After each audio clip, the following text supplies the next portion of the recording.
도수치료가 관리급여로 전환되는 이 시점에서 오늘은 도수물리치료사인 제가 왜 물리치료 박사가 아닌 요가치료 박사가 되었는지 저의 지극히 개인적인 이야기를 해보려고 합니다. 안녕하세요. 딱새의 노래 제13편 브라기아입니다. 제가 처음 병원 임상에 나왔던 젊은 시절 물리치료실이라는 공간은 치유의 성소라기보다는 바쁘게 돌아가는 컨베이어 벨트 같았습니다. 당시의 의료 시스템은 환자의 진정한 회복보다 치료사 한 명이 얼마나 많은 환자를 빠르게 돌려 매출을 채우는 데가 더 중요해 보였거든요. 그 시절 제가 마주한 환자들의 패턴은 조금 씁쓸했어요. 처음에는 가벼운 통증으로 온 환자가 시간이 흐를수록 병원 문턱을 제 집처럼 드나드는 평생 회원이 되어버리곤 했죠. 그것은 치유의 과정이 아니라 환자를 병원이라는 거대한 시스템에 종속시키고 길들이는 과정이라는 그런 느낌을 지울 수 없었어요. 스스로 일어서는 힘을 기르는 대신 당장의 통증을 끄기 위해 스테로이드 주사를 맞으며 급한 불만 끄는 시기였죠. 하지만 눈앞에 불만 끄는 임시방편 속에서 근골격의 질병은 내면 깊숙이 골마 들어갔습니다. 결국 만성화되어 마침내 수술로 이어지곤 했지요. 저는 어떻게든 환자의 질병을 근본적으로 고쳐보겠다는 일념으로 밤낮 없이 다양한 재활치료법을 연구하고 도수운동치료와 심신치료에 온 열정을 쏟아부었습니다. 하지만 거대한 톱니바퀴에 맞서 홀로 고군분투하는 대가는 오히려 참혹했어요. 환자를 살리겠다는 열의로 정작 제 몸을 돌보지 않고 과로를 거듭한 결과 제게 찾아온 것은 전신이 타버리는 듯한 번아웃이었습니다. 어느 날 원인을 알 수 없는 극심한 통증이 제 몸을 덮쳐왔고 치료사였던 저조차 도저히 견딜 수 없는 한계 상황에 직면했습니다. 남의 몸을 고치느라 정작 제 몸과 영혼이 완전히 무너져 내린 것입니다.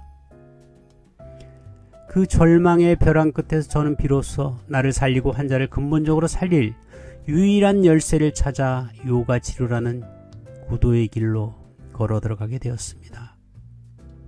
요가 치료 박사 학위를 받은 후 저는 병원 문을 박차고 나와 사단법인 요가협회와 요가치유센터를 치열하게 운영했습니다. 본질적인 치유의 삶을 살아보겠다는 순수한 결심이었죠. 그러나 세상은 그리 녹록지 않지요. 이번에는 치열한 시장 경쟁과 빡빡한 강의 일정 그리고 과중한 행정 업무와 경영 압박이라는 새로운 형태의 번아웃이 저를 기다리고 있더군요. 새벽 3시에 잠들어 아침 6시면 기상해야 하는 정작 타인을 치유한다는 제 몸은 늘 염증을 달고 살아야 하는 반요가적인 삶의 연속이었습니다.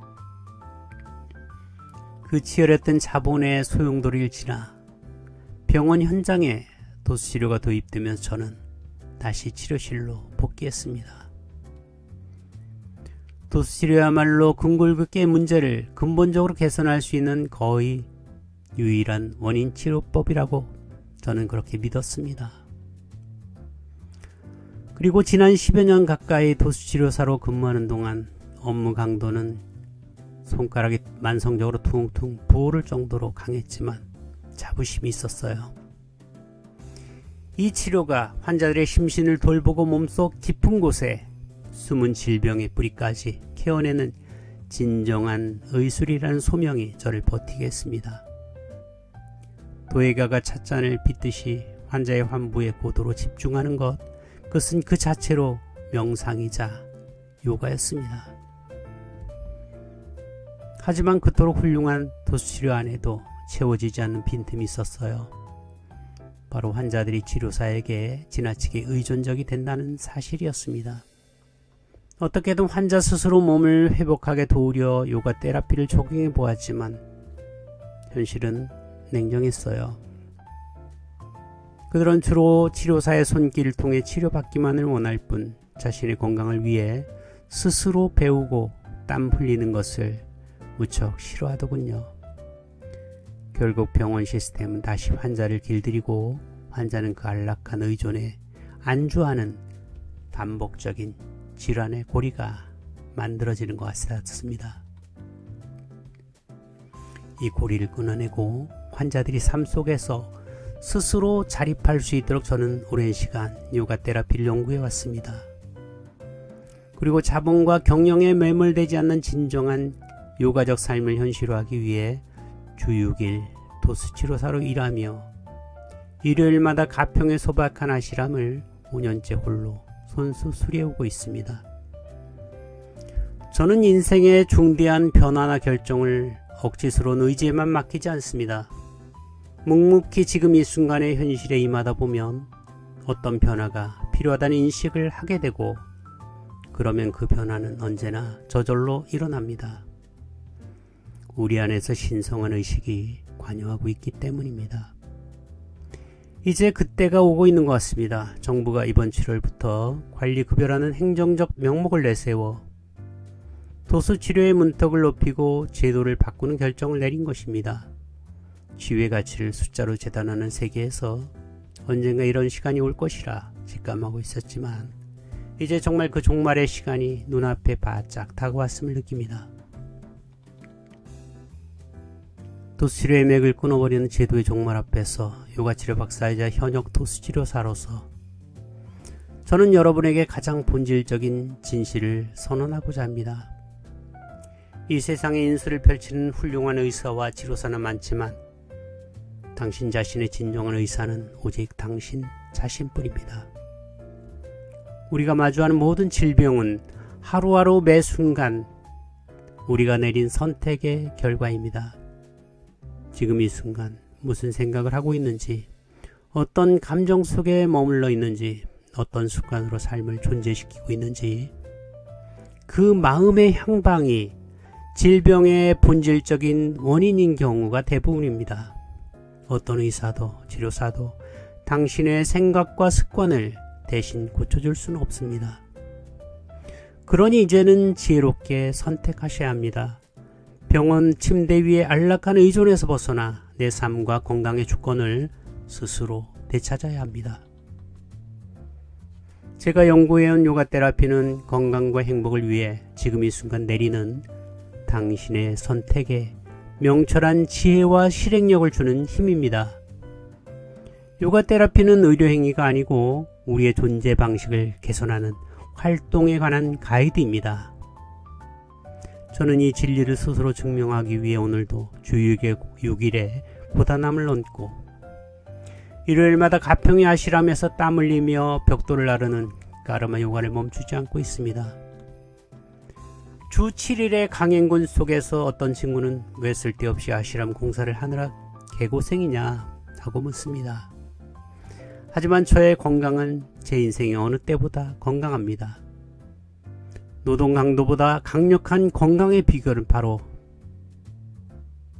내면의 태도입니다. 기쁨으로 수행하는 이 노동은 저에게 희열과 평화를 줍니다. 그것이 제가 여러분에게 말할 수 있는 진정한 요가 테라피의 힘입니다. 내 몸과 마음과 의식에 대한 깊은 알미, 곧 건강의 길입니다. 자, 잠시 가만히 눈을 감고 지금 이 순간 내 안에서 숨쉬고 있는 생각과 태도를 가만히 들여다봅니다. 제도와 시스템의 평생 회원으로 남기를 거부하십시오. 나를 무너뜨린 것도 나의 선택이었다면 나를 다시 일으켜 세울 수 있는 유일한 의사 역시 오직 나 자신뿐입니다. 부와 권력, 세상의 인정을 쫓는 소용돌이에 휩쓸리지 마십시오. 세상의 제도가 무너지고 가위질 당할지라도 당신을 일으켜 세울 진짜 힘은 오직 당신의 내면에만 있습니다. 일요일마다 제가 흘리는 소박한 땀방울이 마침내 고요한 명상의 공간으로 완성되는 그 그날을 기대하며 병원의 침대를 박차고 일어나 오직 자식이 힘으로 골로 서는 당신의 위대한 지혜를 마음 다해 응원합니다. 나마스테.